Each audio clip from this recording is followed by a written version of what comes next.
Ahí sí. Entonces ya llegada la hora, vamos a dar inicio a nuestra clase del día de hoy.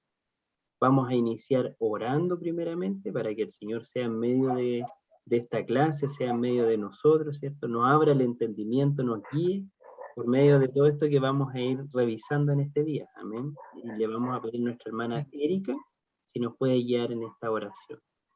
Amén. Amén, hermanos. Vamos a inclinar nuestro rostro en reverencia a Dios. Amén. Padre que estás en los cielos, santificado sea su nombre. Padre amado santo, en esta hora, Señor, damos gracias, Padre, porque un día más usted nos permite poder estar conectados a través de estas redes, Señor. Damos gracias, Padre amado, porque sabemos, Señor, que solamente con su ayuda podemos hacerlo, Padre. Quiero rogarle en esta hora que sea usted tomando control de todo lo que se va a hacer, Señor, de su Hijo que está ahí encargado, Padre, nuestro amado hermano, así como cada uno de nosotros, mi Señor, que estamos para aprender, Señor.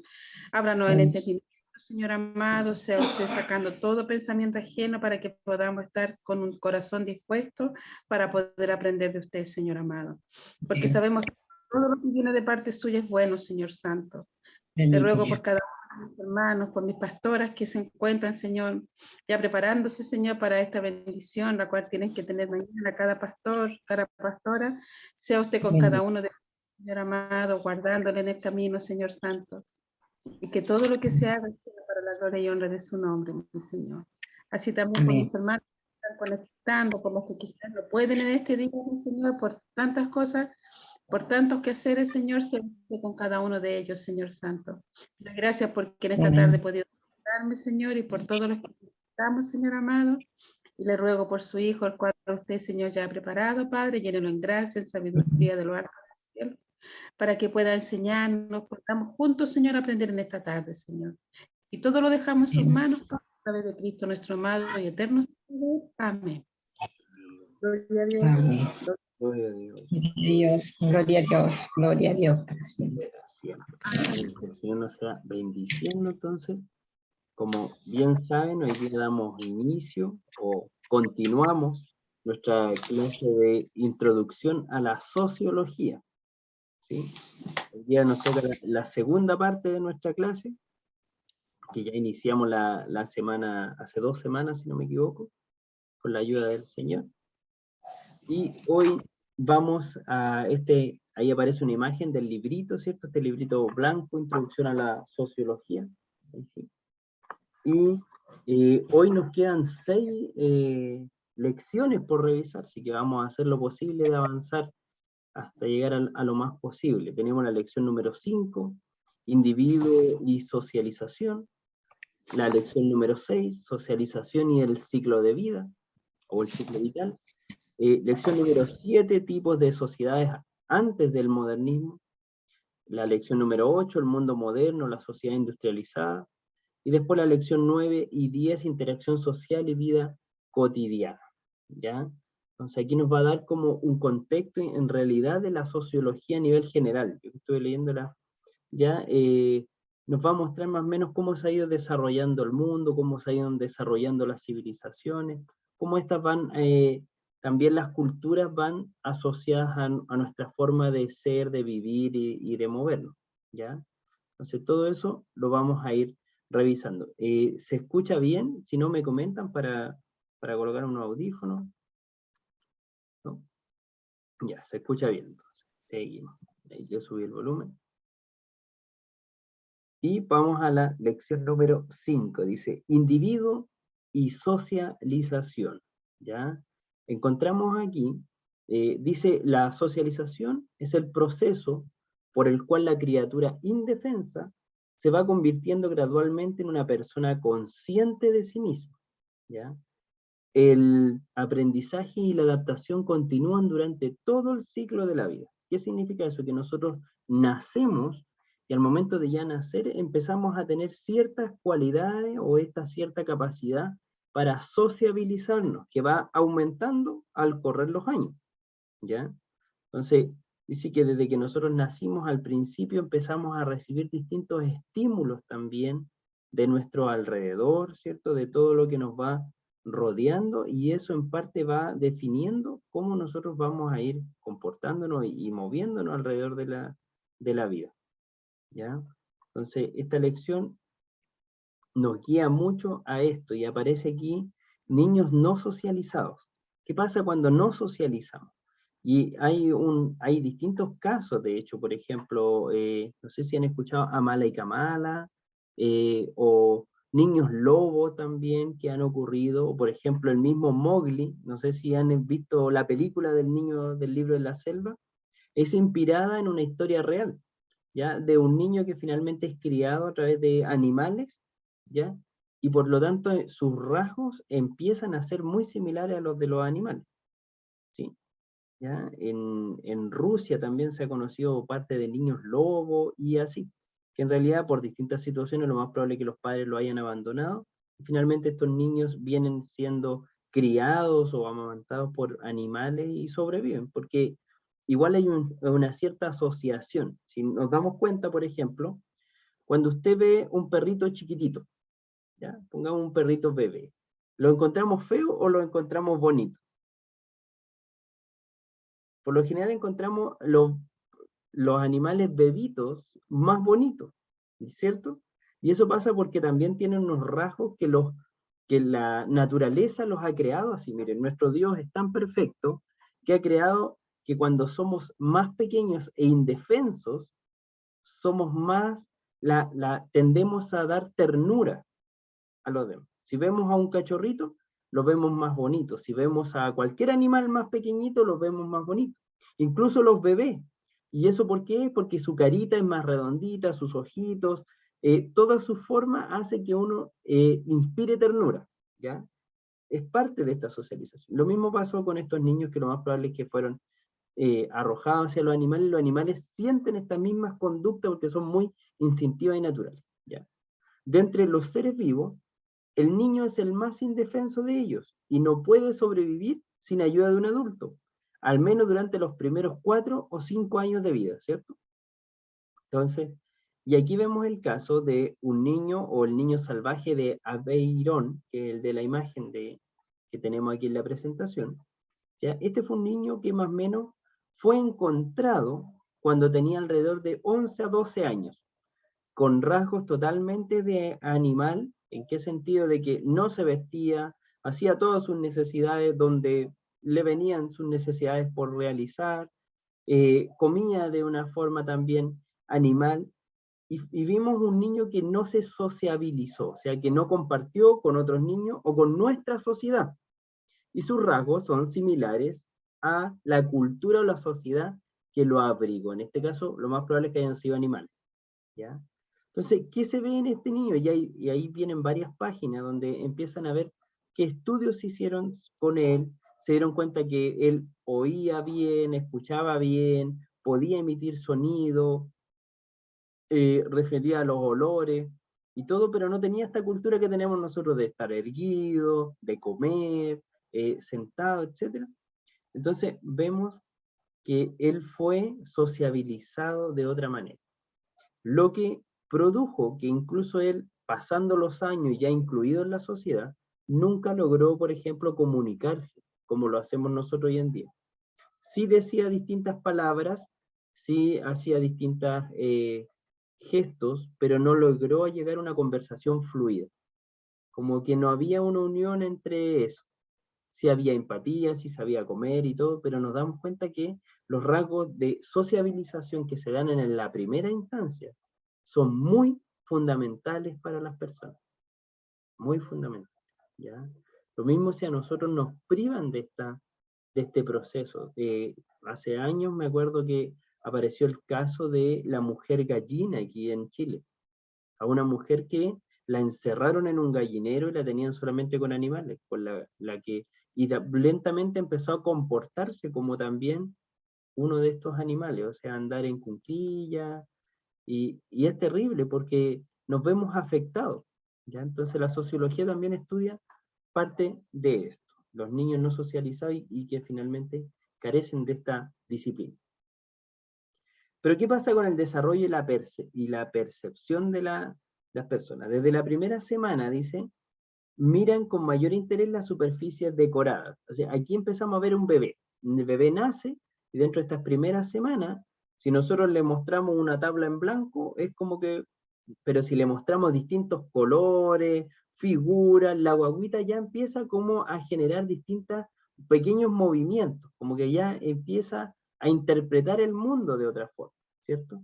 Al mes las imágenes a más de 30 centímetros las ven borrosas, y de hecho nosotros a una guaguita le movemos algo así como a 1 metro de distancia, no se da ni por aludido de que estamos moviendo el algo. Pero si acercamos algo a su carita, ahí sí. Entonces vamos viendo todos estos rasgos que son biológicos. Después ya a los 4 meses el bebé ya tiene una vista bastante buena, muy, obviamente a los casos excepcionales que no, pero un bebé sano en toda su capacidad biológica, ya a los 4 meses se desarrolla bien, ya se empieza a mover, tiene sensibilidad de tacto, placer por el calor, por ejemplo, están presentes desde el nacimiento. De hecho, se ha fijado que una guaguita cuando nace y usted la arropa y lo abraza, como que tiende a calmarse también, tiende a ya estar más tranquilo. Estos son rasgos instintivos que empezamos a denotar. Pero dentro de estos mismos rasgos empezamos, por ejemplo, está el llanto y la sonrisa en medio de ello, de la guaguita, que son rasgos totalmente naturales, ¿sí? A diferencia, y existen las diferencias culturales que se manifiestan en la interpretación de ambas. ¿Por qué viene esto? Hay sociedades donde las guaguitas, por ejemplo, las pasamos a la cuna, apenas nacen, un ejemplo, y si llora, porque tiene hambre, porque tiene frío, porque se hizo alguna de sus necesidades, ¿sí? En otras culturas, la guaguita anda hasta el año, o a los 2 años, con la mamá. Anda en un portabebé, por decir así, en culturas donde están abrazados y amarrados al pecho de la mamá. Entonces esas guaguas, cuando lloran es porque tienen una incomodidad muy grande, no es porque tienen frío necesariamente. Entonces empezamos a ver que el llanto, por ejemplo, es muy interpretado según nuestras propias percepciones, ¿ya? O como nosotros culturalmente lo hemos criado, ¿sí? Lo mismo pasa con la sonrisa, ¿ya? Los bebés no tienen que aprender a reírse, pero sí han de aprender cuándo y dónde se considera oportuno hacerlo. De hecho, hay investigaciones que bebés ciegos, ¿ya? Porque uno piensa que, por ejemplo, los bebés imitan, que uno se ríe, ellos se ríen, ¿sí? Pero bebés ciegos también se ríen. Entonces ahí se dieron cuenta que era un rasgo natural, propio de cada persona, que todos nos reímos y que todos lloramos, ¿ya? Pero sí aprendemos cuándo debemos hacerlo y cómo debemos hacerlo, ¿ya? Por ejemplo, los chinos, dice, sonríen en público con menos frecuencia que nosotros los occidentales al recibir a un desconocido. Nosotros, es normal que nosotros saludamos a alguien y por lo general, si más o menos no entra inmediatamente esa persona, sonreímos, ¿cierto?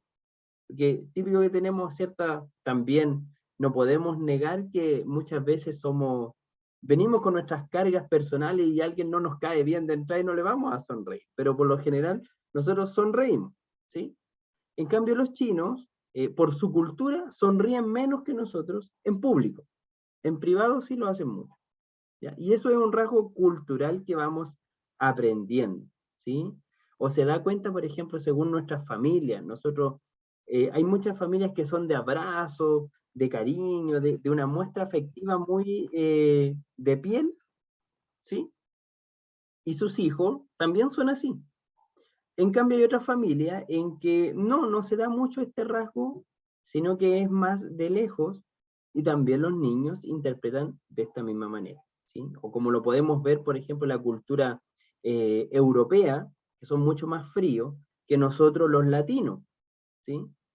Entonces, ahí también vemos diferencias culturales, ¿ya? Entonces, todo eso viene a implicar aquí en el individuo y su socialización. Tenemos a los niños y sus cuidadores. También los niños, ¿ya? Un bebé es capaz de distinguir a su madre y a otro cuidador principal, ¿ya? De otras personas cuando tienen unas 3 semanas. Pero las muestras de cariño y apego son diferentes según la cultura que los rodea, que era lo que yo le decía, que lo abrazamos, que lo acucurramos, que le damos un besito. Son distintas en distintas culturas, ¿ya? Estas muestras de afecto. El proceso de búsqueda va evolucionando con el crecimiento de los niños. Según biológicamente, y también lo relata aquí el libro, si nosotros a un bebé de menos de 4 meses o 6 meses, por ejemplo, si usted toma un bebé y usted tiene lente, el bebé va instintivamente tratar de tomarle los lentes, ¿cierto? Si usted antes de esa edad, más o menos 4 meses, usted se saca los lentes y los deja en otro sector, el niño no va a buscar más los lentes, lo va a seguir mirando a usted. ¿Sí? Dicen los estudios que después de 6 meses, ya el niño identifica que usted se sacó algo y que lo guarda en alguna parte, y va a ir a buscar los lentes donde usted lo guardó. ¿Sí? Pero si usted lo toma de ahí y lo guarda en otro sector, el niño ya no lo distingue, solo sabe que hay algo que se salió y solamente puede buscar en un sector. El niño empieza a crecer, a los 9 meses ya, si usted se saca los lentes, los guarda en una parte, el niño los va a ir a buscar ahí. Si usted los saca de ahí y los lleva a otra parte y el niño lo ve, este niño va a volver a ir a esa segunda parte a buscar. Y así a medida que crecen, y esto porque es importante, no es porque busquen los lentes, sino porque los niños empezamos a comprender que las cosas no desaparecen, sino que tienen distintas ubicaciones y podemos darle una búsqueda a ellas. ¿Sí? ¿Le ha pasado, por ejemplo, que si usted manda a un niñito de 2, 3 años a buscar algo, le dice, oye, tráeme una fruta que está en la mesa? El niño va a la mesa y no pilla nada, se devuelve, no hay fruta, se acabó. Si mandamos a un lolo, una persona adulta, oye, tráeme una fruta, va a buscar en la mesa, si no va a la mesa, va a la frutera, si no va a otro lugar, y vuelve con algo. ¿Sí? Porque entendemos que hay distintas posiciones, locaciones, y esto también es parte de cómo vamos evolucionando como individuo y socialización. ¿Ya? Respuestas sociales, la relación entre los niños y la madre y otros cuidadores cambia hacia fin del primer año de vida. Si usted, por ejemplo, aleja a una madre de un niño a los 6 meses, el niño no se da cuenta de la existencia de su madre. O sea, sí va a llorar ese día, pero después en adelante lo asume como normal. Falta alguien, no sabe quién. En cambio, el niño ya de 1 año sabe quién era su madre, la reconoce, la echa de menos. ¿Sí? La echa de menos y llora por ella. Entonces también empezamos a crecer y nos empezamos a relacionar como sociedad o socialización. Empezamos a hacernos dependientes y conversar también, sentir con otro individuo semejante a nosotros. Y eso es lo importante, no es tan solo que sea la madre, sino, por ejemplo, los gemelitos si usted los separa, ellos sienten esa separación. ¿Sí? ¿Por qué? Porque sociabilizan con el de al lado. ¿Sí? Entonces, ahí nos vamos dando cuenta. Ahí nuestra hermana Verónica, ella tiene mellizos y sabe muy bien de esto, que los chiquillos cuando los separaban, incluso hasta en las noches dormían distinto que cuando estaban juntitos. ¿Sí? Entonces, ahí vamos viendo eso. El niño aprende a agradar y también a molestar a los demás. Los niños de 2 años se entristecen si uno de sus padres se enfada con el otro y abrazarán al que se muestre visiblemente más preocupado. Entonces aquí ya empezamos a ver rasgos de sociabilización, que empatía, ¿cierto? Siente el dolor del otro. Si un niño ve llorando a otro, se acerca y le hace cariño, que nosotros le hemos enseñado a hacer cariño, ¿sí? O le dice, ya, pasó. ¿Por qué? Porque nosotros lo abrazamos y en su minuto le dijimos que ya pasó, que no hay tanto dolor, ¿sí? Y algo muy importante de los niños, cuidadores, respuestas sociales, ya. Aquí también los niños empiezan a desarrollarse como individuos, ¿cierto? Aquí vemos un bebé que ya está sentadito en la taza del baño con un libro, ¿sí? Porque empiezan a tomar estos rasgos culturales que les vamos enseñando. Los enseñamos a ir al baño, porque si les enseñáramos a ir al patio a orinar, ellos aprenden y van al patio a orinar, ¿sí? O orinan en una plantita, pero como nosotros les enseñamos a ir al baño, aprenden a hacer su necesidad en el baño, ¿sí? Por eso estamos muy inmersos de nuestra cultura, cómo nos enseñan, ¿sí? Y también vemos este fortalecimiento de los niños. Los niños en su primera instancia son seres individuales, ¿ya? De hecho, un bebé de 1 año a 2 años juega principalmente solo. Usted lo sienta con 10 niños y cada uno va a jugar con su juguete solito. Va a mirar al de al lado, pero va a seguir jugando con su juguete. A los 3 años ya empieza a tomar relación con lo que están haciendo los demás, ¿ya? Así como que, mira que el otro niño está tirando la pelota, entonces él aprende y sigue, y tira la pelota, pero sigue jugando solito. A los 4 años ya empieza a relacionarse con otros individuos. Y a los 5 años ya empiezan a tener juegos colectivos, o sea, y ya se empiezan a desarrollar como un individuo propio. Es más, los niños que ya han llegado a esta etapa de los 5 años y han madurado ya en su proceso personal y como individuo, nosotros los podemos llevar al jardín y no lloran, se quedan jugando porque entienden que ese lugar sociabilizan, se pueden desarrollar con otras personas y les gusta, saben que eso les agrada, como también saben qué cosas les desagradan, ¿ya? Entonces vamos aquí, que los niños también se empiezan a desarrollar aquí ya como individuos. Todo eso vean la teoría del desarrollo infantil también, ¿ya? Cómo se empiezan a desarrollar nuestros bebés. Entonces todo esto va con la socialización y libertad del individuo. Entonces aquí nace una pregunta muy profunda, dice, si nosotros y todo nuestro entorno al que nacemos influye tanto en nosotros, ¿cierto? Porque todo nuestro entorno, todo como nos enseñaron, influyó en cómo nos desarrollamos nosotros hoy día. Entonces, parece que nunca tenemos una voluntad propia, ¿o sí? ¿Qué opinan ustedes al respecto de eso? Porque alguien nos enseñó a ir al baño, alguien nos enseñó a que teníamos que dormir en una cama, alguien nos enseñó que teníamos que vestirnos, ¿cierto? Alguien nos dijo, oye, ese color es bonito, o alguien nos dijo, ese color no te viene, etc. Entonces, finalmente, ¿tenemos voluntad propia o somos la carga de todo lo que nos han enseñado? ¿Qué opinan ustedes al respecto?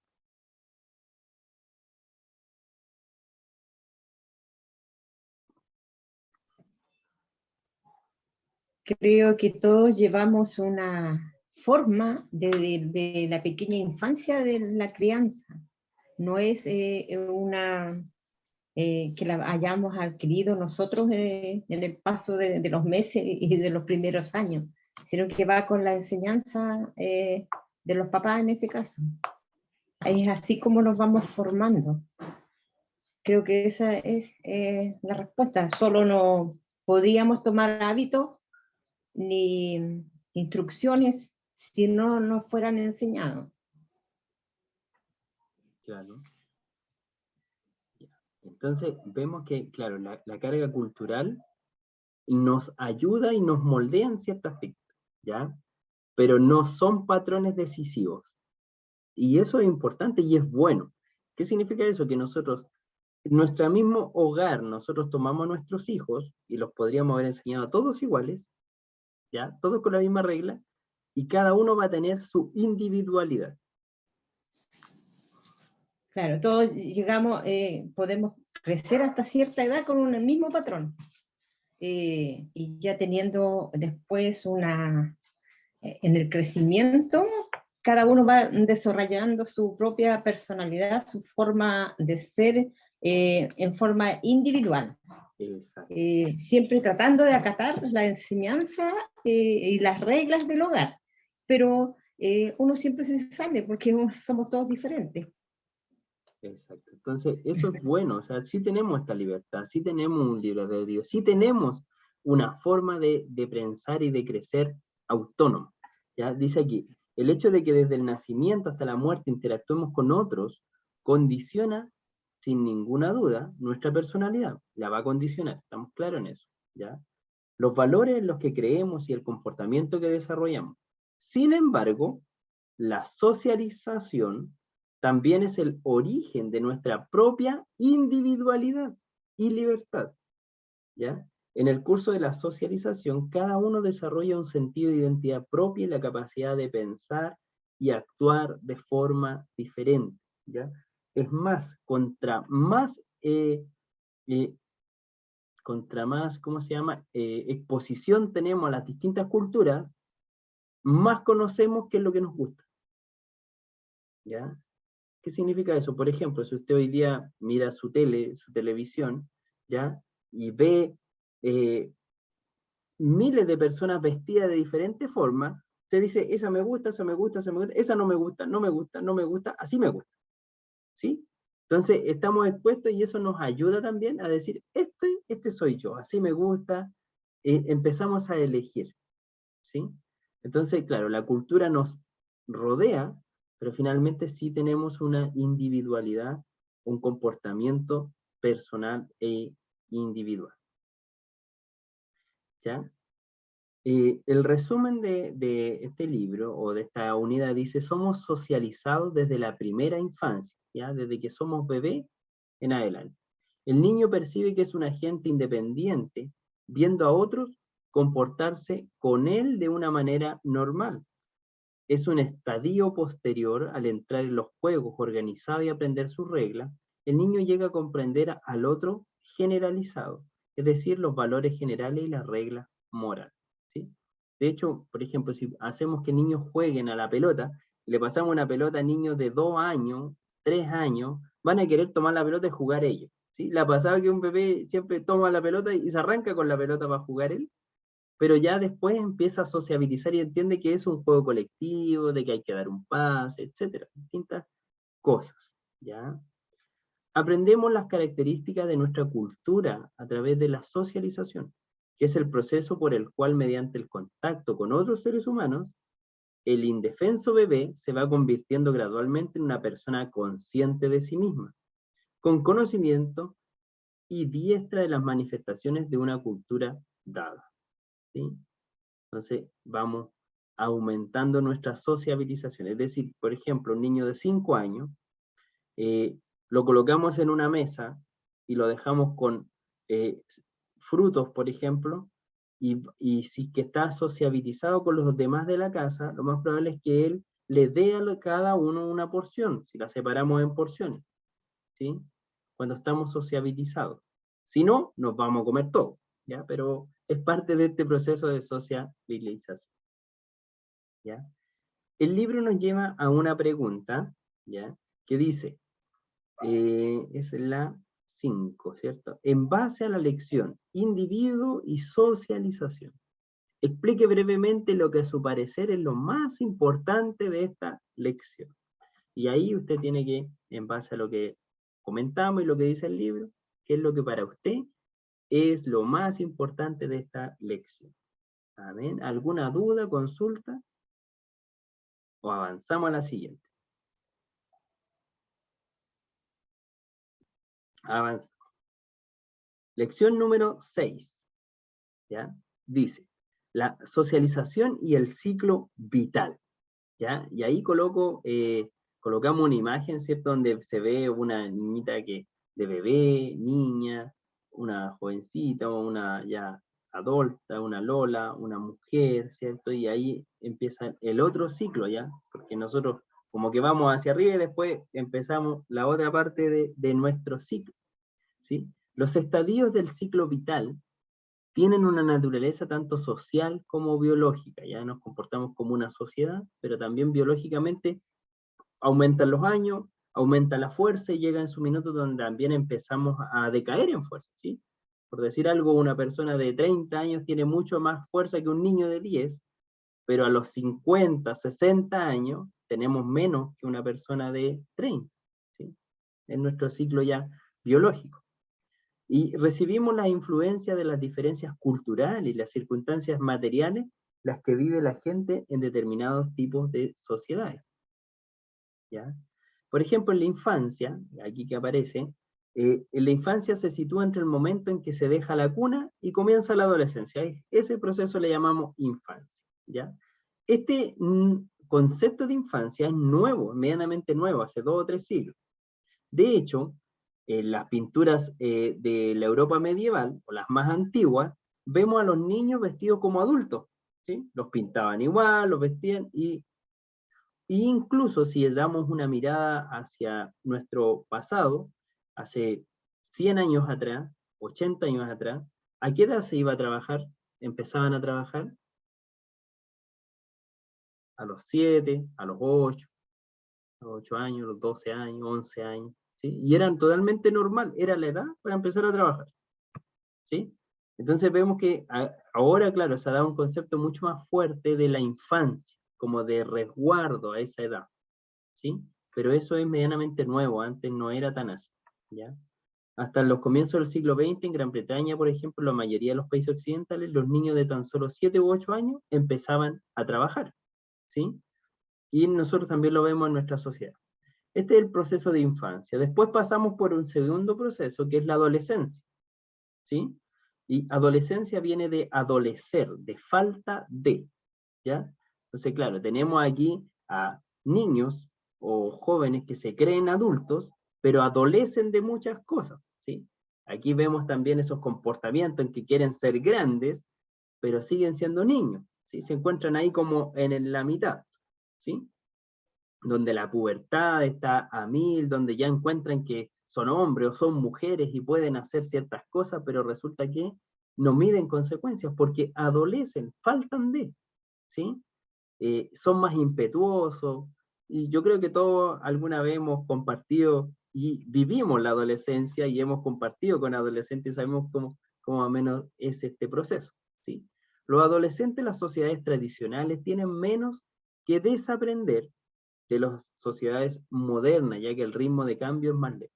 ¿Qué pasa? El proceso de la adolescencia también es complejo para nuestros adolescentes. ¿Por qué? Tienen que desaprender. ¿En qué sentido? Antes nosotros los acurrucábamos, nosotros le dábamos la comida, nosotros los cuidábamos.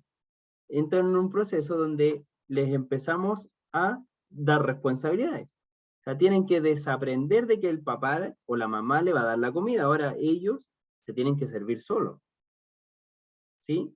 Empiezan a atender su cama, por ejemplo. Entonces ya no es la mamá o el papá que tiende la cama. Aprenden a hacerlo solos. Entonces tienen que desaprender todo esto que de niño le enseñamos. Y a la vez se ven con una mirada a querer ser adultos. Empiezan a decir, yo quiero tener 18 años, ¿sí? ¿Ha escuchado eso alguna vez? Quiero tener 18 años para mandarme solo, ¿sí? Para hacer lo que yo quiera. Y después llegamos a los 18 y nos damos cuenta que no es así, ¿sí? O quiero trabajar para tener mi plata y hacer lo que yo quiera. Y después llegan otras responsabilidades, pero el adolescente adolece de ese proceso, ¿ya? Entonces, aquí también nos ayuda un poco a ver, sus hormonas están a full, su cuerpo está cambiando, son muchos procesos que vive en este tiempo de la adolescencia. Después pasamos al adulto joven, ¿ya? El adulto joven, la juventud adulta parece estar convirtiéndose cada vez más en una etapa específica del desarrollo personal y sexual de las sociedades modernas, ¿ya? Aquí es cuando ya sí se pueden mandar solo, ¿ya? Sus primeros 20 años, por decir así, cuando ya empiezan a estudiar en la universidad, empiezan ya a tomar su decisión, empiezan los pololeos, etcétera, ¿sí? Empieza esta parte de la adultez o adulto joven, en que algunos toman una decisión familiar, se casan, se enamoran, etc. Otros laboral, ¿sí? Empiezan ya a trabajar, se dan cuenta que son muy buenos en algo. Otros profesionales y otros que mezclan todas estas y empiezan a avanzar, ¿sí?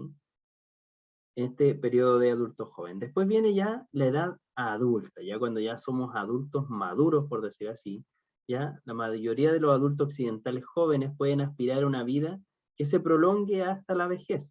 En la época premoderna, pocos podían confiar en un futuro, ya, por la muerte, las enfermedades, pero hoy día nosotros tenemos, por decir así, históricamente ya una larga vida, casos excepcionales totalmente, pero por lo general nosotros ya tenemos una sociedad que vive hasta los 75, 80 años normalmente, ¿sí? ¿Ya? Aquí entramos a el matrimonio, la vida familiar, ya no somos individuos tan individualistas, ya empezamos a ver a los demás también, nos empezamos a desarrollar y también empiezan ciertas crisis dentro de este proceso. Se da mucho a hombres y mujeres que llegan a los 40 años más o menos, empiezan a sufrir crisis de qué he hecho de mi vida, en qué he ocupado mi tiempo, realmente estoy en el lugar donde quiero estar, esto es lo que me gusta, etc. ¿Sí? También pasamos por ese proceso. Unos se adelantan a esta crisis, otros se retrasan y otros la tienen a los 40. ¿Ya? Muchas mujeres, lamentablemente, sufren también de esta crisis, en el sentido de que durante un periodo grande de su tiempo se dedicaron a la crianza, ¿sí? Por amor cedieron gran parte de ella y se dedicaron a la crianza de los hijos, a estar en el hogar. Y llega un minuto, ¿han escuchado lo del nido vacío? Los hijos crecen, los hijos se casan, o los hijos se van, y decimos, ¿y qué hicimos todo este tiempo? ¿Sí? También pasa este proceso. ¿Por qué? Porque muchas veces se priorizaron la familia a los estudios o al trabajo, etc. ¿Sí? Como también ocurre el otro caso, donde llegan a esta edad y dicen, hoy me aboqué tanto a mi estudio, a mi trabajo, a esto y esto otro, y mi hijo no lo disfruté, ya es grande y se fue. Existen distintas formas de verlo, ¿ya? Después pasamos a la vejez. La vejez en las sociedades depende mucho de la sociedad también cómo tratamos la vejez, ¿ya? ¿En qué sentido? Las personas mayores tienden hoy día en nuestra sociedad a perder autoridad, ¿sí? Se ha dado cuenta que lamentablemente a medida que van avanzando los años, como que, ya no importa tanto, no, si la abuelita habla puras tonteras, a mí eso de verdad me molesta, pero lamentablemente se da en nuestra sociedad, ¿sí? Como que, no es tan importante porque ya es viejito, así que, déjalo, ¿sí? Lamentablemente en ciertas sociedades o culturas se da eso, pero tenemos otras culturas, que es la que yo creo que deberíamos nosotros apegarnos, que son culturas donde la ancianidad, ¿sí? Es un sinónimo de prestigio, ¿sí? Porque hay sabiduría, porque hay amor, porque se conoce más, ¿sí? Yo creo que ahí deberíamos abocar, de hecho la palabra de Dios nos lleva hacia allá, ¿sí? Nos lleva a honrar a nuestros ancianos, a honrar a los que nos enseñan, ¿sí? A honrar a esta fuente de sabiduría. Entonces también aquí un proceso muy cultural, ¿sí? Y muy familiar. Hay familias, incluso en nuestra misma sociedad en Chile, familias que cuidan mucho a sus ancianos, y tenemos otras familias que lamentablemente no los cuidan y no los protegen, ¿sí? Entonces también tenemos este proceso. Y posteriormente, si es que seguimos el ciclo de la vida biológicamente, después llega la sucesión de la generación, o también conocido como la muerte. En algún minuto se apaga nuestra luz y dejamos de ser, ¿sí?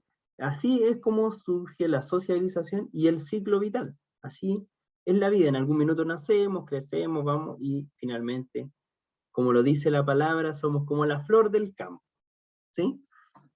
Entonces ya llega en su minuto el ocaso también de nuestras vidas. En la Europa medieval la muerte era más visible que hoy en día, ¿ya? ¿Por qué? Porque en la antigüedad era más visible, porque la gente moría en los hogares, ¿sí? Obviamente por casos extraordinarios, en guerra o distintas cosas, no morían en los hogares, pero el normal de la gente moría por enfermedad o algo, moría en sus hogares, cerca de su familia.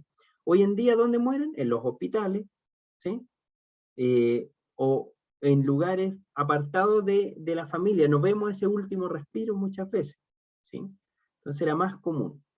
Las creencias también religiosas se van moviendo con el paso de los tiempos. ¿Qué nos damos cuenta? También es muy importante esto. En las sociedades donde se vive, por ejemplo, los hijos, los padres y los abuelos, ¿ya? Se tiende a vivir un proceso de menos miedo a la muerte, porque se entiende que es un proceso. En las sociedades más individualistas, donde nos alejamos, la gente tiene más miedo a la muerte. Y eso ha sido un estudio sociológico de este proceso. Dicen que también nos acercamos a este proceso, Elizabeth Kubler-Ross, ¿ya? Dice que nosotros vivimos un proceso de adaptación a la muerte, ¿ya? Este proceso es, el primero, la negación. El individuo rehúsa aceptar lo que ocurre. No murió, no se pudo haber muerto, es imposible, ¿sí? Después, el segundo estado es la ira, particularmente entre aquellos que mueren jóvenes y que sienten rencor por verse privados de la mayor parte de su vida, ¿sí? ¿Cómo murió tan joven? Tenía tanto que hacer, estaba lleno de vida, etc. Sigo en estadio de negación, negociación. El individuo hace un pacto con el destino o con la deidad para morir pacíficamente si le permite vivir para poder presenciar el acontecimiento significativo. O sea, tenemos distintos puntos de vista, así que en algún minuto nos dan una mala noticia o sabemos que vamos para allá, nos rehusamos a la muerte, ¿sí? Otros alegaron, porque todavía nos queda por vivir. Hay otros que están en un periodo de negociación, o sea, como que ya sí, ya viví lo que tenía que vivir, hice lo que tenía que hacer, estoy aquí a libre disposición. Cuarto, dice, después el individuo cae con una frecuencia en una depresión. Y finalmente, si se sobrepone a este estado, pasará a la fase de aceptación, en la cual se logra aceptar en paz la proximidad de la muerte, ¿sí? En este caso, nosotros como cristianos, nos es más fácil aceptar la muerte. ¿Sabía usted que los cristianos tienen menos miedo a la muerte que el común de la sociedad? ¿Sí? Porque para nosotros el morir es vivir, y sabe que eso se ha internalizado en nuestra sociedad cristiana, ¿sí? Entonces, también, cuando pregunta hacia esta mujer, la mayor de la gente responde que teme a lo desconocido, como la muerte. Para nosotros no tememos a lo desconocido porque entendemos que pasamos un proceso donde vivimos, donde seguiremos con nuestro amado. Otros le tienen miedo al dolor. En esa parte yo creo que todo el mundo en general le tiene miedo al dolor. La separación de los seres queridos también, o qué va a pasar con tales personas. ¿Ya? Es parte de nuestro proceso, ¿sí? Todo eso vemos con respecto a la socialización y el ciclo vital. Hasta ahí. ¿Ya? Y la 6 tiene la siguiente consulta. En base a la lección, la socialización en el ciclo vital, explique brevemente sus propias conclusiones con respecto a lo tratado aquí, con respecto a la muerte en nuestra sociedad. Entonces ahora usted, en base a lo que ya hemos leído, pero ahora sus conclusiones en base a la muerte en nuestra sociedad. Y ahí usted puede decir, nosotros, más o menos lo que ustedes piensan, ¿tenemos miedo a la muerte? ¿No tenemos miedo a la muerte? ¿Por qué le tenemos miedo? ¿Por qué no le tenemos miedo? Etcétera. ¿Ya? Entonces ahí usted comenta con respecto a lo que hemos visto. Séptimo, dice, tipos de sociedades antes del modernismo. ¿Ya? Entonces, aquí encontramos una de las primeras sociedades, ¿ya? Como se ve ahí en la imagen, ¿ya? Las primeras sociedades eran cazadores y recolectores, ¿sí? Primeras sociedades, de hecho eran nómadas, ¿sí? Así se les conoce normalmente. ¿Qué eran estos? Unas tribus que solían ser entre 30 a 40 personas, ¿sí? Que se iban moviendo, vivían de la caza, vivían de la recolección a medida que iban avanzando, ¿sí? Y hasta incluso hoy día, aún tenemos un porcentaje de estas culturas, ¿sí? Muy, muy poco, ¿ya? Nos quedan todavía en Nueva Guinea, en África, en el Amazonas, todavía quedan distintas civilizaciones pequeñitas que viven de esta misma forma, ¿sí? Las primeras sociedades. ¿Qué tenían de bueno estas sociedades? ¿Ya? En comparación con otras sociedades más grandes, especialmente de carácter industrial como las nuestras, ¿ya? En los grupos de cazadores y recolectores existen pocas desigualdades, ¿sí? Eran todos muy parecidos, no habían algunos que tenían, la casa más grande, ¿no? Y si comían, se repartía, ¿sí? Entonces no hay grandes desigualdades, ¿ya? Los ancianos, los hombres de más edad y de experiencia en esta comunidad tienen por lo general mucho que decir a las principales decisiones que afecten al grupo. Las decisiones muy importantes se toman entre todos, ¿ya? Los cazadores recolectores apenas tienen interés en crear una riqueza material más allá de lo estrictamente necesario para cubrir sus necesidades. Al mismo hecho de estarse moviendo, no los hace acreedores de grandes cantidades de cosas porque tiene que trasladarlas. Entonces, no tiene un apego a las cosas materiales, ¿sí? Los cazadores-recolectores no son meramente gente primitiva, cuya forma de vida carece por completo de interés para nosotros, al contrario, tiene una forma muy de igualdad, muy de rasgos naturales, muy de armonía, etc. ¿Ya?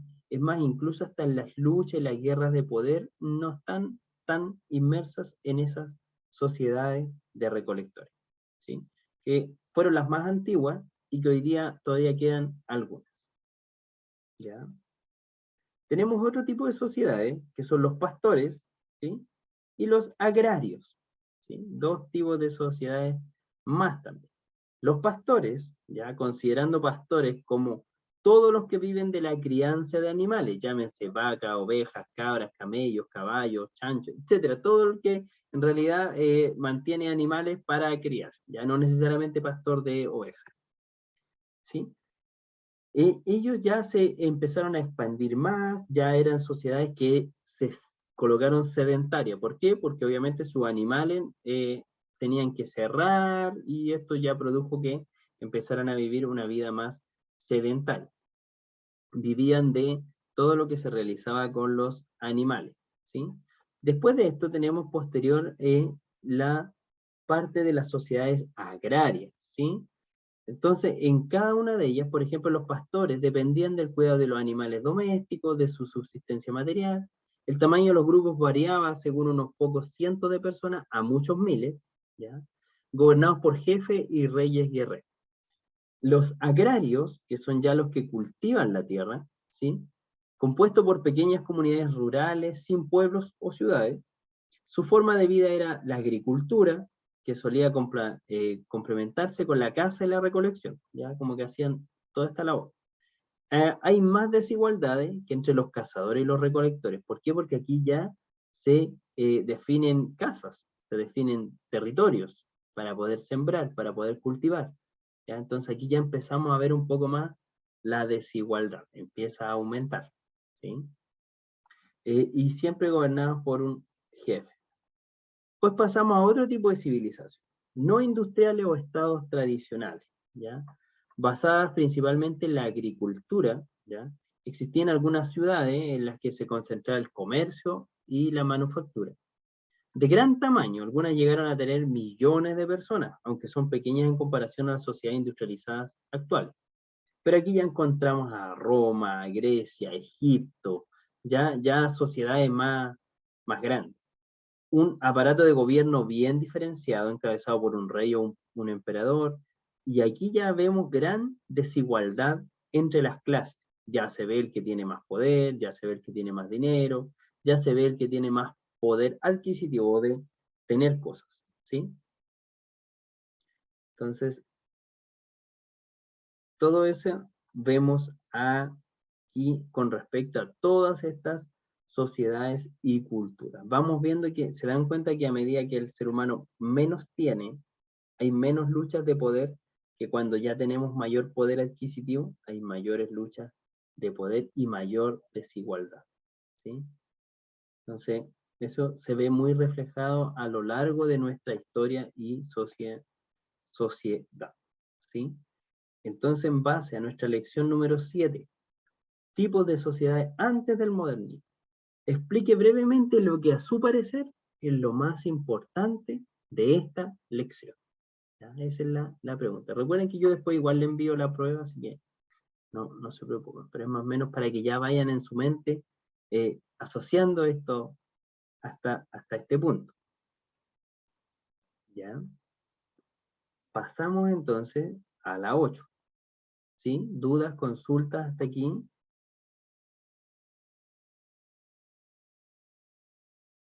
¿No? Continuamos entonces. Un segundito aquí. Ya. Pasamos a la 8. La 8 lleva por título El mundo moderno y las sociedades industrializadas. ¿Ya? Entonces ahí ya vamos viendo todo este cambio que vamos teniendo. ¿Sí? Una de las características principales de las sociedades industrializadas actuales es que la gran mayoría de la población activa trabaja en fábricas, oficinas o tiendas, en vez de en la agricultura. Además, más del 90% de las personas viven en centros urbanos, en los que se encuentran casi todos los trabajos y se crean nuevas oportunidades de empleo. ¿Sí? De hecho, si lo miramos, así es como nosotros vivimos. Entonces, esto pasa aquí en esta sociedad. Parte de todo este proceso de la industrialización, obviamente, con la revolución industrial, seguida por los ferroviarios y todo el trabajo de la conectividad y movimiento. Ya, esta lección es muy larga, ¿ya? Es larga. Dentro de esta, tenemos estos distintos puntos. Por ejemplo, la Gran Bretaña, dice, ¿ya? La Gran Bretaña, ¿sí? Con la industrialización nosotros podemos ver que se aceleraron el transporte, las comunicaciones, favoreciendo así la creación de comunidades más íntegras o que se podían unir a pesar de las distancias, ¿cómo se llama? Las distancias que existían físicas, ¿ya? O los kilómetros de diferencia, por ejemplo, ¿ya? La tecnología jugaba un papel muy importante en todo esto, ¿ya? La fase iniciales de la industrialización moderna parten del proceso de la producción. También aquí, junto con esto, aumentan otros procesos. Por ejemplo, la militarización. ¿Por qué? Porque a medida que más tienen que resguardar más, ¿sí? O lo que incluso hoy día nos pasa en nuestras casas, y esto es a gran escala solamente, ¿sí? Nosotros tenemos nuestras casas y hoy día por niveles de seguridad aumentamos la reja o hacemos que la reja sea más alta, ¿sí? Colocamos otra chapa mejor, cambiamos la puerta, etc., ¿sí? Lo mismo pasa obviamente con culturas más grandes que aumentan la militarización, ¿sí? Lo cual también ha llevado al ser humano a liberar guerras más grandes, ¿sí? De hecho, todas las guerras las vemos posteriores a estos procesos. Las guerras más grandes antes eran más pequeñas, había menos poder, había menos cosas, ¿sí? Creando armamentos, de forma de organización militar más avanzada, en las que poseían las culturas no industriales. La combinación entre mayor fuerza económica, política y militar dan a expansión. Entonces también es sinónimo, el que tiene más poder, el que tiene más riqueza, el que tiene más milicia, ya es aparentemente poder también para expandirse, para aumentar su apariencia, ¿sí? Y las formas de vida también de estos. Y todo esto ocurrió en estos últimos 2 siglos, ¿ya? Desde 1800, 1900 y ahora en el siglo XXI, ¿sí? Todo ese proceso de industrialización ha dado todo este realce, ¿ya? La Gran Bretaña como un ejemplo de una sociedad industrializada, nos damos cuenta que la Gran Bretaña, por ejemplo, tiene una diferencia a muchas otras culturas. ¿Cuál es ella? Que el Imperio Romano no llegó a Gran Bretaña, ¿ya? Por eso es como que se toma aquí como un ejemplo, ¿sí? La Gran Bretaña viene a considerarse un país de primer mundo, ¿ya? Se denomina una sociedad de primer mundo para diferenciarla de los países de segundo y tercer mundo, ¿ya? ¿Por qué? Porque tiene una industrialización, porque trabaja con su sociedad, porque es productora, es comercial, entonces, etc., ¿ya? Gran Bretaña importa muchos alimentos de todo el mundo, como el té de sudeste asiático, manzana de Nueva Zelanda, vino de Francia, y miles de productos alimenticios de otros países. Sin embargo, solamente el 2% de ellos trabaja en la agricultura, ¿ya? Entonces, por eso es un país primer mundista, considerado al pensamiento, considerado a la industrialización, y que recibe todas estas cosas más naturales, por decirlo así, de países tercermundistas o secundarios, ¿sí? También viene la Unión Soviética, ¿sí? Entre medio de la Unión Soviética y la Gran Bretaña, ya antes de pasar al segundo proceso, hay un proceso en medio que es la colonización, ¿sí? Estos países de primer mundo intentan colonizar a estos de tercer o segundo mundo, lo que nos pasó a nosotros, ¿cierto? América con Europa, ¿sí? Europa vino a América a colonizarnos, ¿sí? A hacernos una sociedad, ¿sí? Sin reconocer que a lo mejor nuestros pueblos ancestrales sí tenían una sociedad, ¿sí? Y vivían bastante bien, ¿ya? Después de eso viene la Unión Soviética como una sociedad también del segundo mundo. Tiene una forma característica de organización social, todo esto de segundo mundo, política y económica. Fundamentalmente era una comunidad compuesta por diferentes grupos nacionales y culturas. Rusia es el mayor de ellos, ¿sí? Vemos diferente, por ejemplo, ¿cuál es la diferencia grande entre la Unión Soviética y Gran Bretaña. Gran Bretaña es muy capitalista, ¿ya? En el sentido de que se aumenta que cada uno pueda tener su negocio, de que los negocios se puedan expandir y todo esto. En cambio, los países según mundistas, según lo que relata aquí el libro, ya tienen una mirada más de marxismo, lo que hace un comunismo, por decirlo de una manera, donde ya no todo depende de las personas, ya no son privadas, sino que ahora depende más del gobierno, ¿sí? Ya depende más del gobierno. En su minuto esto fue bueno, ¿ya? Pero se va desvirtuando. ¿Por qué? Porque también las decisiones y todo quedan en un grupo muy selecto, ¿sí? Entonces vuelve a pasar lo mismo, ya, lamentablemente. Entonces, ¿qué hace esto finalmente? Que ahora como ya esto es del gobierno, empieza a haber, sigue habiendo una desigualdad muy grande entre las clases. Lo que esperaba en realidad era como que el gobierno administrara las cosas y funcionara igualitaria. Pero resulta que, ¿qué pasa? Que finalmente una clase queda con las cosas y otra le llega menos, ¿ya? Que es lamentablemente lo que hemos visto y lo que realiza el poder, ¿sí? Entonces, todo eso empieza a ocurrir, ¿sí? El fin del segundo mundo, que ya viene con la caída de este estado de la Unión Soviética, que pasa después de la Guerra Fría, ¿cierto? Y la desintegración del comunismo, del marxismo, en la Europa, ¿ya? Posterior a esto vienen las sociedades del tercer mundo, ¿ya? El término tercer mundo es convertido de una forma convencional y referirse a sociedades menos desarrolladas, ¿sí? Los tercermundistas son aquellos obreros, los que trabajan en las chacras, todos los que realizan todas estas materias primas, ¿ya?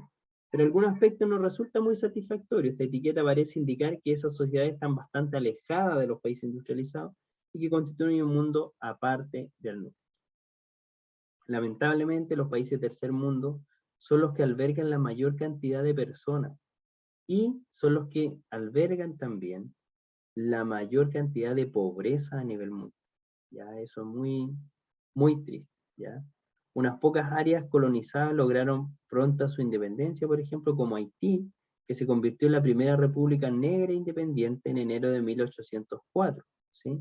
Las colonias españolas de América del Sur alcanzaron su libertad en 1810, como nosotros, ¿sí? Y Brasil en 1822.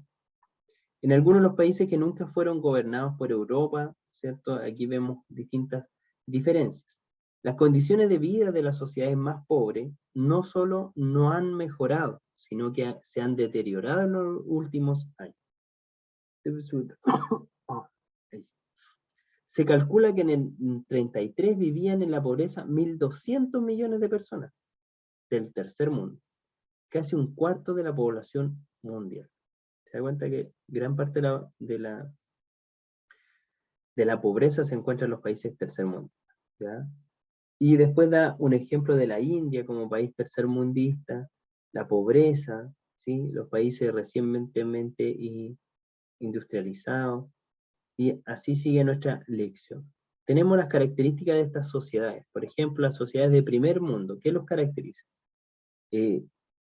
Se basan en una producción industrial y generalmente es en el libre mercado, ¿ya? O sea, cada persona puede levantar su negocio y competir con otros negocios y así poder ir creciendo. La mayoría de la población vive en centros urbanos, poco en las actividades agrícolas. Importantes desigualdades de clase, aunque menos acusadas que en los estados tradicionales, ¿ya? Contra mayor es el país, o sea, contra mayor es el estado social de estas sociedades, hay una mayor desigualdad, ¿ya? Nosotros lo vemos, se puede mirar Estados Unidos en distintas películas y tenemos barrios como Beverly Hills, ¿cierto? ¿Has escuchado Beverly Hills dentro de unas películas o algo? Barrios gigantes donde cada persona tiene 3 hectáreas, tiene casas gigantes, etcétera.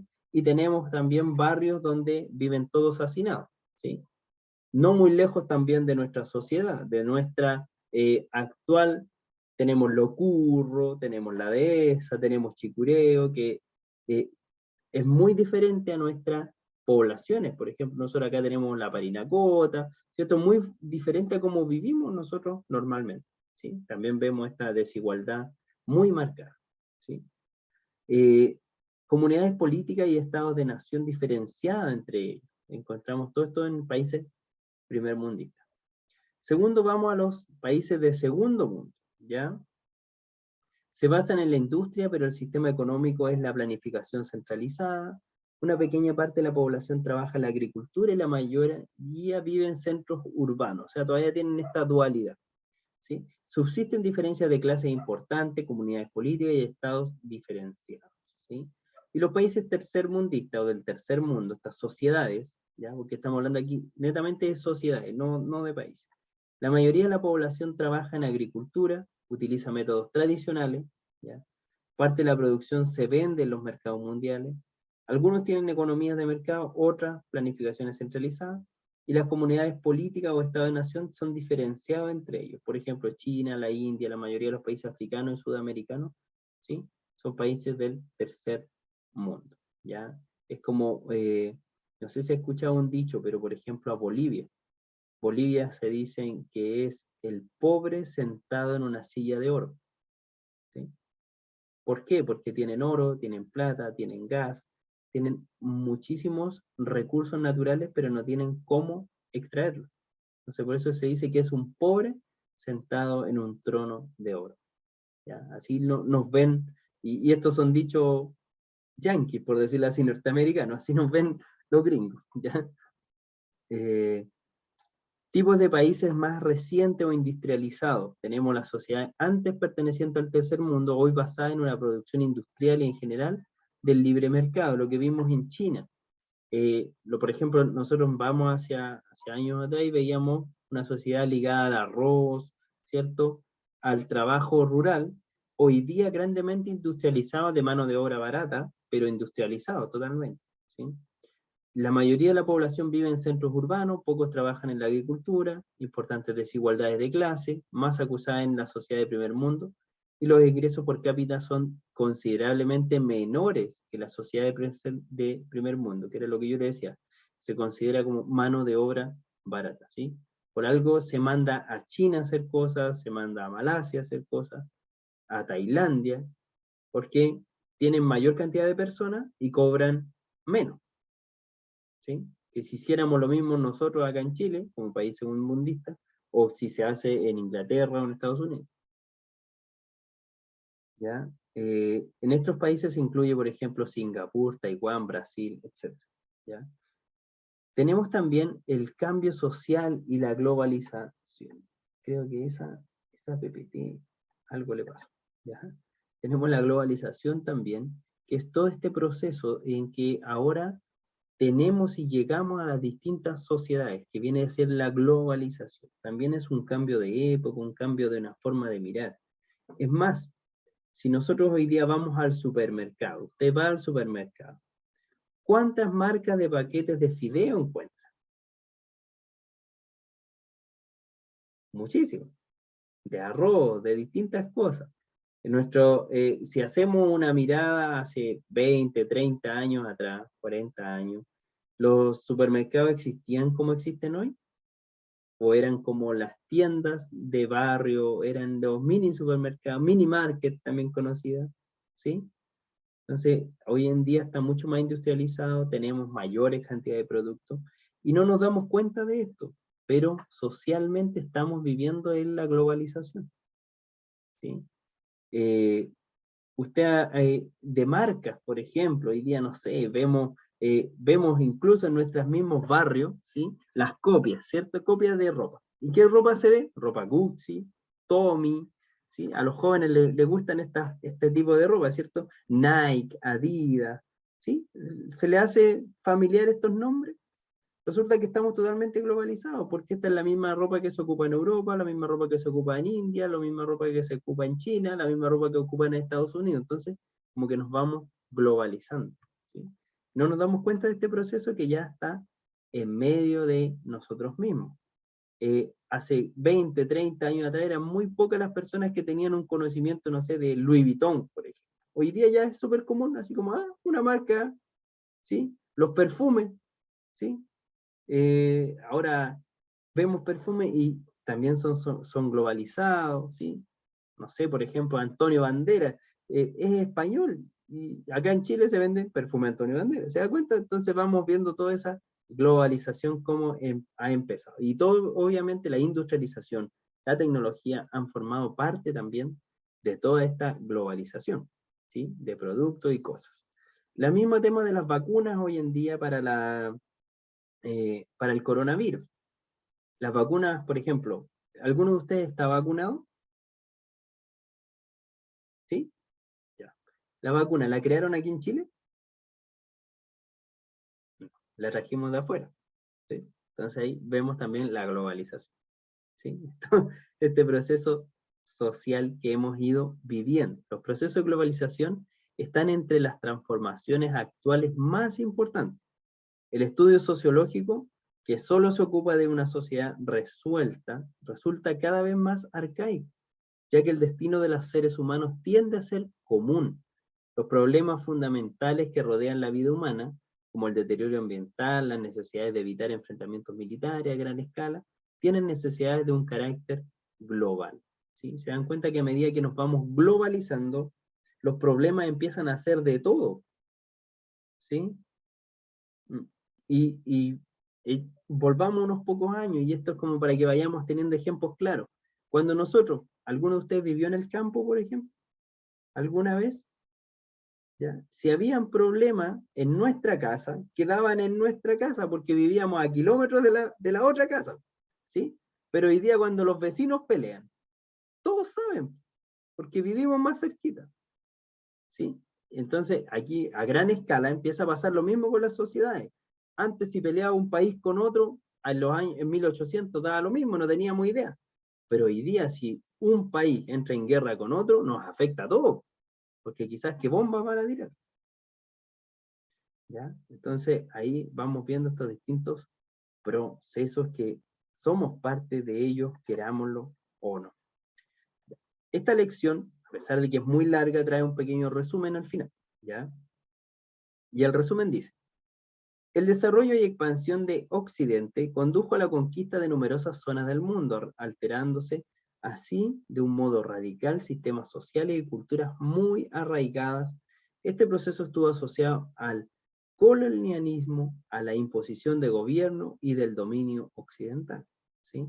En la sociedad industrializada, el proceso industrial se convierte en la base principal de la economía.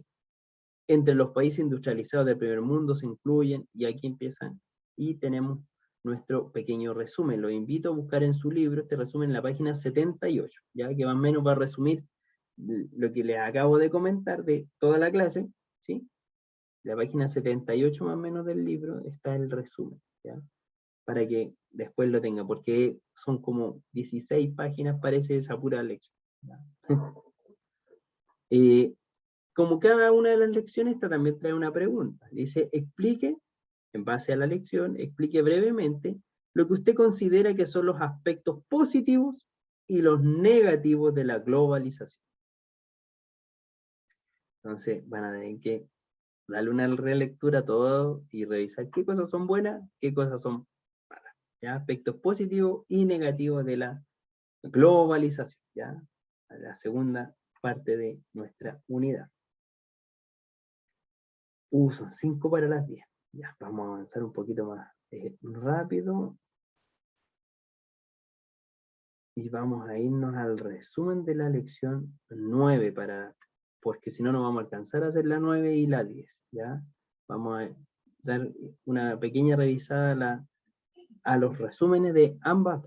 ¿Ya? Entonces, el primero dice, en la lección número 9, interacción social y vida cotidiana, parte 1. La interacción social es el proceso mediante el cual actuamos y reaccionamos ante lo que nos rodea, ¿ya?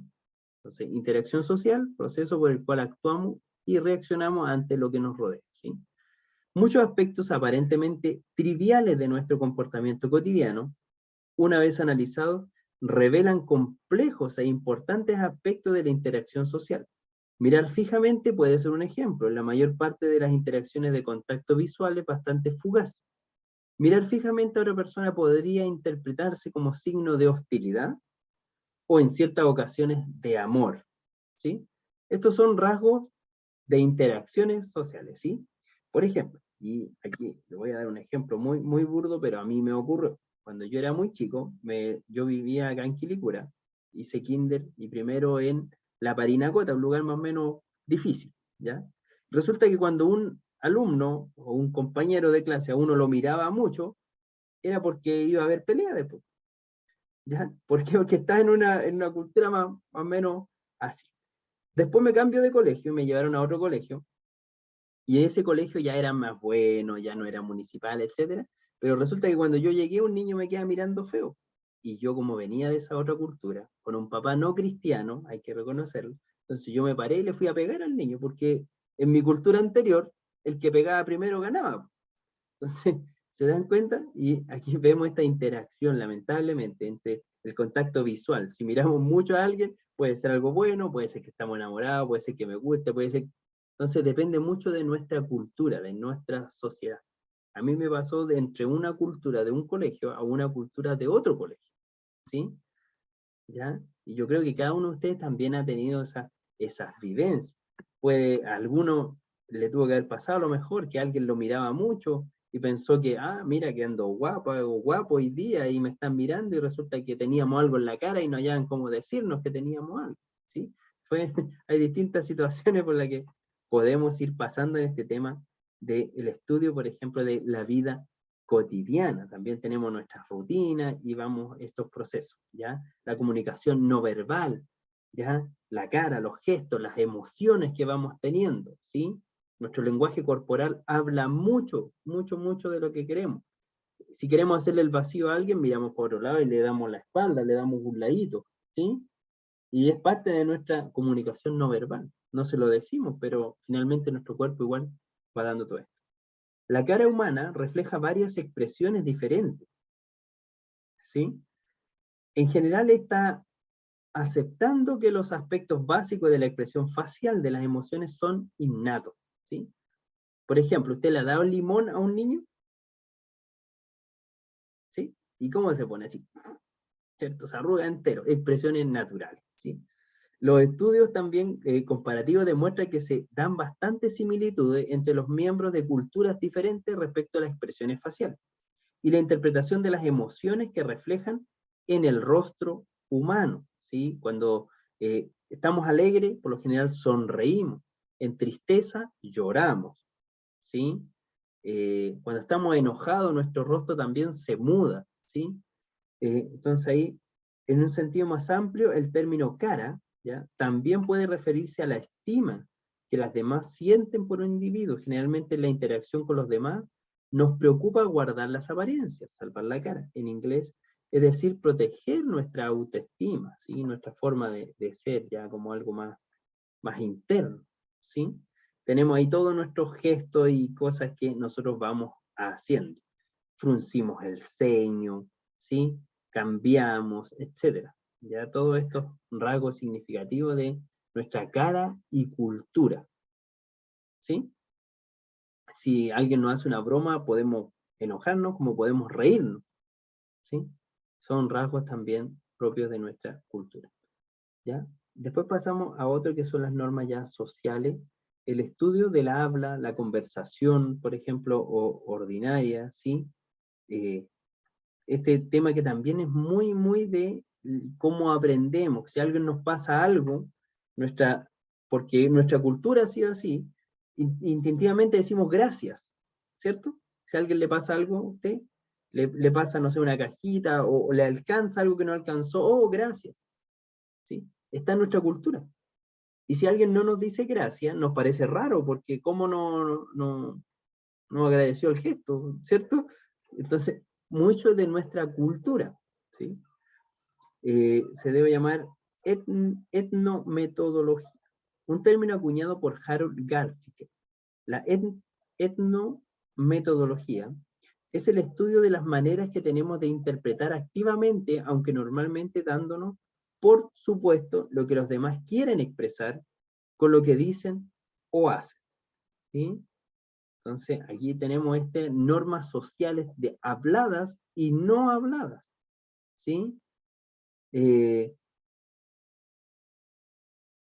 Por ejemplo, distintas conversaciones, dice aquí, por ejemplo, contexto social que esconde detrás de las palabras, pensamos en conversaciones. Cuando una persona le está comentando algo, oiga, tengo un hijo de 14 años, ¿ah? Y si alguien le dice, ah, sí, yo también tengo un perro, como que quedamos así, no tiene nada que ver, ¿cierto? O si le decimos, ah, tengo un hijo de tal edad, ah, me parece bien, ¿sí? A cuando ya nos internalizamos más, ¿sí? Ah, qué bueno, ¿cómo está? ¿Qué esto, lo otro? Es parte de nuestra sociabilización, ¿ya? Que trabajamos entonces. Podemos aprender mucho también de la naturaleza, y aquí lo relata este libro, ¿ya? Sobre la naturaleza del habla a través de los gritos de respuesta o las exclamaciones, por el estudio del lapsus lingue, lo que ocurre cuando la gente pronuncia mal o emplea de forma incorrecta palabras y frases. Este tipo de error suele ser cómico y en realidad está estrechamente relacionado con el ingenio y la broma, ¿cierto? Es mucho de esto de el habla, cómo nos relacionamos, cuando nos equivocamos de palabra, ¿sí? Cuando decimos palabras que creemos que significan algo, pero que en realidad no lo son, ¿sí? Esto va con mucha interacción, pero al mismo tiempo nos comprendemos, ¿sí? Si alguien nos dice alguna palabra que no encaja, lo comprendemos por el contexto de lo que estamos hablando, el contexto de la frase, ¿sí? Y muchas veces le podemos apoyar o no. Todo esto es la vida, interacción social y cotidiana. Si nos damos cuenta, todas estas cosas ocurren en medio de todo lo que nosotros hablamos, conversamos, nos movemos, explicamos y vivimos como una sociedad. ¿Ya? La pregunta es, desde el punto de vista de la sociología y del cristianismo, explique brevemente si considera importante el estudio de la interacción humana y por qué. ¿Sí? Imagínense que dentro del habla, por ejemplo, si yo a ustedes, en vez de decirle ustedes, o le dijera, vamos a ver la segunda parte, le digo, oh, ¿y cacharon, hermana, de qué se trata la clase? O sea, genera inmediatamente un impacto, ¿cierto? Mi forma de referirme, si yo digo cachai, si yo en vez de hablar de usted, hablo de tú, va generando un impacto en nosotros. ¿Por qué? Porque culturalmente hemos estado abarcados así. ¿Sí? Y como para darle un plus a esta pregunta, así como para ayudarle, ¿en qué punto de vista de la sociología implican el cristianismo considera importante en el estudio de la interacción humana? ¿Sí? Nosotros, por ejemplo, ustedes, y esto es como para solamente una pizca, las hermanas de Maipú están acostumbradas a los predicadores de Maipú, ¿cierto? O por lo menos ya los conocen, ¿sí? Los hermanos de Cerro Navia estamos acostumbrados a los predicadores de acá. Cuando viene un predicador de afuera, de X lugar, para nosotros nos resulta distinto. ¿Por qué? Porque tiene otra cultura de expresarse. ¿Sí? A veces es similar, a veces es distinta. A veces nos agrada más y a veces nos agrada menos. ¿Sí? Patrones culturales, sociales que hemos aprendido, porque finalmente expresa lo mismo. ¿Sí? Solamente que de una forma que no estamos acostumbrados muchas veces. Solamente eso. ¿Sí?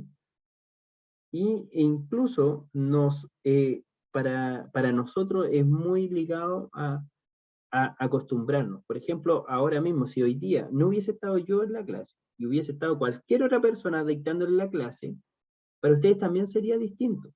¿Por qué? Porque de una u otra forma ya se acostumbraron a este profesor, sea bueno o sea malo, ya tenemos una interacción social, ¿sí? Entonces, ahí también va parte de esta interacción social en nuestra vida cotidiana. Cuando vamos a un almacén, decimos, hola, ¿cómo está? Y cuando hay otra persona atendiendo, así como, oye, ¿y dónde está el que me atiende siempre? ¿Sí? ¿Claro? ¿Dónde está mi casero, mi casera? Y vemos esta interacción social. ¿Ya? Vamos a la 10 y también vamos a dar rápidamente para poder llegar hasta al resumen por lo menos y verla. Seguimos con interacción social y vida cotidiana, pero ahora viendo otros aspectos solamente, ¿ya? Por ejemplo, tenemos encuentros, ¿ya? La interacción no focalizada, ¿ya? Y aquí vamos a revisar. es la conciencia que los individuos tienen de la presencia de otra persona en grandes aglomeraciones. ¿Ya? Interacción no focalizada. Cuando no llegan a entablar una conversación, la interacción focalizada, que puede dividirse en diferentes encuentros o episodios de interacción, tiene lugar cuando dos o más individuos atienden directamente a lo que el otro o los otros dicen y hacen, o hacen. Por ejemplo, nosotros tenemos interacciones sociales muy marcadas, ¿sí? ¿Usted va a la iglesia? ¿Va a los cultos? Ahí tenemos encuentro de interacción social, ¿sí? Nos sentamos con los coristas, nos sentamos con hermanos que no conocemos nunca, o más o menos tenemos un asiento, tenemos gente con la que conversamos, ¿cierto? Tenemos gente afín, etc. Todo eso es también interacción social. Ya, los encuentros siempre necesitan introducciones que indiquen que se descarta la desatención, ¿sí? Cuando queremos ahí movernos, etc. ¿Qué más nos dice el libro en este resumen? Con frecuencia la interacción social se puede estudiar de un modo revelador, aplicando el modelo dramatúrgico, es decir, analizando la interacción social como si los que participan en ella fueran actores en un escenario, con sus decorados y su utilería, como en el teatro. En los distintos contextos de la vida social suelen existir distintas distinciones claras entre las regiones delanteras, el propio escenario, y las traseras, donde los actores se preparan para la presentación y donde se relajan después. ¿Ya? ¿A qué lleva eso? A que nosotros también nos comportamos de forma distinta en ciertos aspectos que en otros aspectos. ¿Sí? Por ejemplo, ahora en una clase nos comportamos muchas veces distinto a cómo nos reímos o tiramos la talla en familia. ¿Sí? Porque entendemos que es otro contexto social.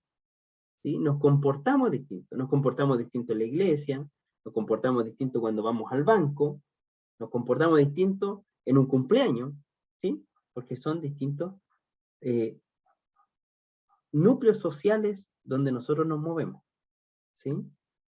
Entonces esta se puede dividir en esta región, ¿ya? Delantera como situación, encuentros sociales, en lo que los individuos asumen papeles formales, ¿ya? O representación como dentro de un escenario, ¿sí? Si a usted le invitan a un acto formal, usted va a llegar bien vestido, se va a sentar tranquilita, ¿cierto? No se va a mover, etc. Pero si lo invita su hermano, su hijo, etcétera, a su casa, a un lugar donde usted siempre ha estado, se comporta distinto. Llega, a lo mejor se mete a la cocina, ayuda, o yo si llego a una casa digo, oye, ¿dónde está la bebida? Y abro, no sé, distintas cosas, nos comportamos distintos. Esto se le llama distintos escenarios. Escenarios de confianza y escenarios de no tanta confianza, donde como que interpretamos un papel, por decirlo así. ¿Sí? O nos comportamos según también nuestra sociedad nos demanda, ¿cierto? Nos comportamos en estos distintos lugares. Adopción de roles, ¿cierto? Dentro de cada uno de ellos, ¿ya?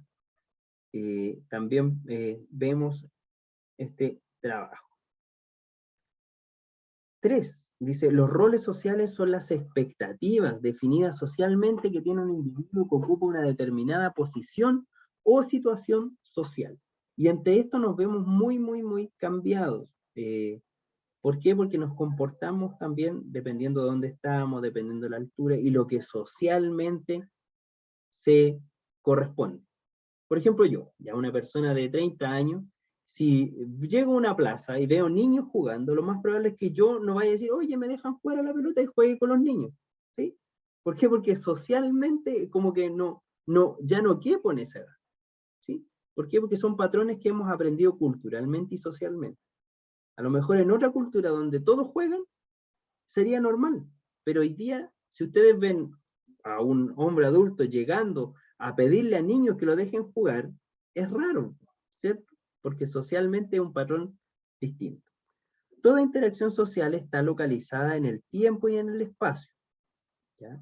Podemos analizar cómo nuestra vida cotidiana está zonificada, ¿sí? En el tiempo y en el espacio, fijándonos a la vez de qué manera tienen lugar las actividades durante periodos concretos, que a la vez suponen movimientos espaciales, o sea, de lugares. El estudio de la interacción cara a cara se suele denominar microsociología y esta contrasta con la macrosociología. Micro de pequeño, macro de grande, ¿ya? Que estudia los grupos numerosos, instituciones y sistemas sociales. Los análisis a pequeña y a gran escala están en realidad muy relacionados y se complementan, ¿sí? Vemos que en distintas situaciones las personas se relacionan de distintas formas.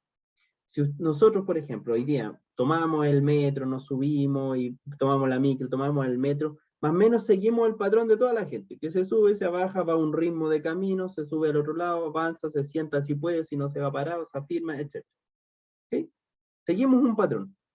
Si nos vamos en vehículo es distinto, tomamos otro patrón porque estamos en otro sector, en otro modo, etc.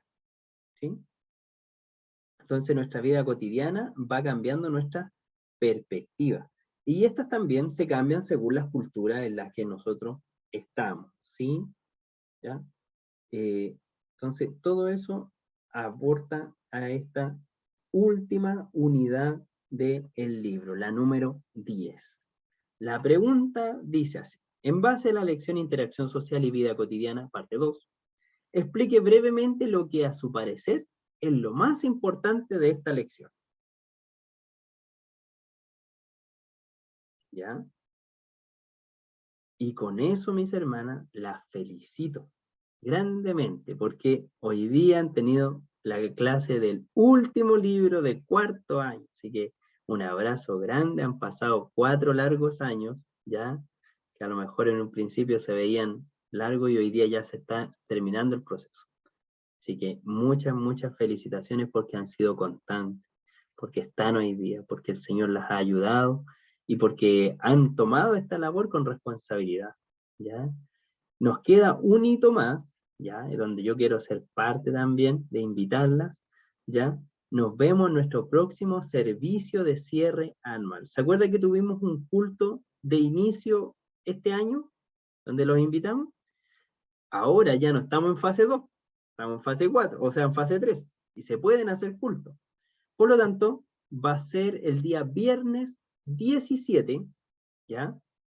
Viernes 17, en 2 semanas más, ¿ya? En la iglesia de Cerro Navia. Vamos a tener un culto presencial, todos los hermanos de del Instituto IPECHI que hemos estado estudiando, los de primer año, los de segundo año, los de cuarto año, ¿ya? Así que estamos realizando las invitaciones para ese día que puedan asistir, así que ahí les pido que vayan revisando sus agendas para que también puedan ese día estar presentes y podamos vernos, abrazarnos a lo mejor, ¿cierto? Y